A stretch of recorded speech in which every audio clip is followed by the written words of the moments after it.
Hey everybody, thanks for joining Stormland on another one of Chris's beer reviews. You got it, you guessed it right. I said my account name and my name at the same time. I cheated. Regardless. Alright, I am proud to present to you today Flying Monkey's Antigravity Light Brew. Now, I am not a fan of light beers, and there is a very good reason. There is no flavor, and you're usually compensating wheat for something else, which changes the taste entirely. I'll read a little tiny brief paragraph at the back of the bottle here. It says, "Meet Antigravity, an all-natural craft-brewed light ale that actually has flavor." Now, if any brewing company that I know from Ontario that is able to actually do this, it is going to be the Flying Monkeys Brewery. So we're on the right track here. Not too watery or hoppy. We think it's the perfect beer for lawn mowing, hammock lounging, horseshoe pitching, and stargazing. Let someone else run the planet today. Enjoy the ride for a while. It's a 355 milliliter bottle at, what do we got here? 4% ABV. So typically this is a light lager. You got your typical. They were able to get away with putting that green cap on this bottle. Why, you say? Because it still looks fine ass. All right. So I don't really have my popping materials today, so I'm going to be popping it another way. Oh, I dropped the cap. But one thing that is good for everybody to know is that all Flying Monkey Brewery beers share the same cap, where when you lift it up underneath, you got a message. Now, for all those who want to know what all the messages are, holy crap! I got the cat hair all over me because of under there. I've taken every single message from every bottle that I could, and I put it under the description of every single Flying Monkeys Brewery beer that I've reviewed out there. So it's worth checking out. This one is a new one. 41.3% of all statistics are made up on the spot. I don't know if I really want to know that. Anyways. Alright, I'm going to be pouring it into your typical traditional Pilsner looking glass here. And I'm going to be putting this one to the taste. Now, I recently had Michael Duggan's light beer. I did not like it. I love Michael Duggan's. I love his IPA 9. The beer just did not taste good for me. And another light beer that I had. See, I'm kind of scared right now. This smells like all those characteristics of a light beer. So I'm hoping that the taste is going to be surprisingly different. I'm trying to figure out what other light beers I've had out there that just recently came out. I mentioned it on one of my reviews recently. It doesn't matter. It's little information. Anyways, practically no head right there. We got a very translucent looking color. It almost looks kind of like a Hefeweizen, which means that this could be leaning towards that area. Let's see how it goes.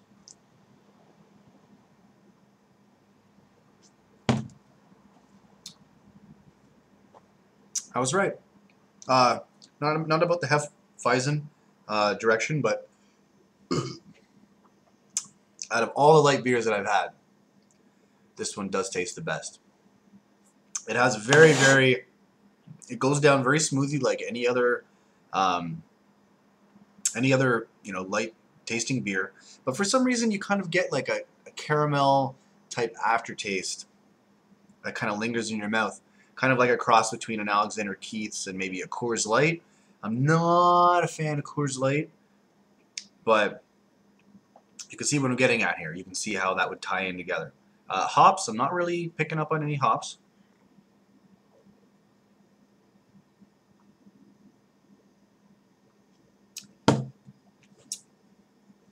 Another tasting beer that this could be comparable to would be that New Lug Tread beer that's out there, except without the lightness. I'm really liking that aftertaste on my palate. The whole tongue you just get that light, kind of like a caramelly kind of aftertaste. Very, very cool.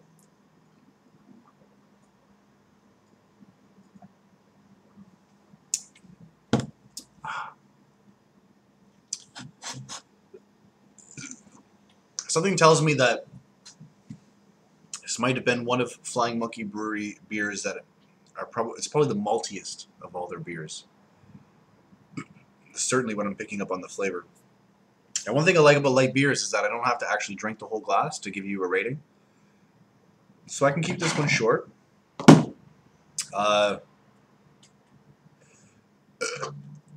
It looks lighter on the camera because of the background lighting, but it is actually a little bit darker of a complexion.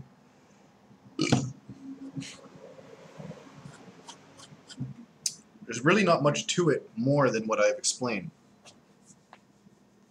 It's definitely worth trying. Everybody should give it a try.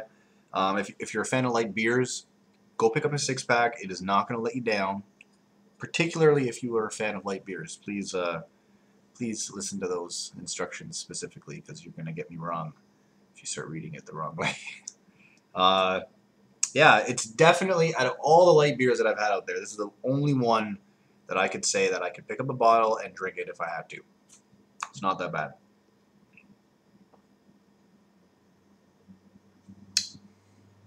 Other than that, very little carbonation in the taste.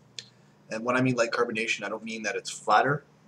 I just mean that the bubbles aren't so overwhelming. It doesn't make me want to burp more. It doesn't keep me from drinking a lot of it, because if it was a very carbonated beer, it would be too overwhelming and I wouldn't be able to drink as much of it. So that's probably the best explanation of this beer I could give to you.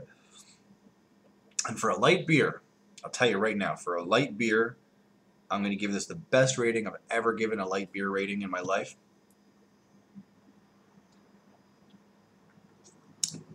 I'm going to give it a 3.3 out of 5.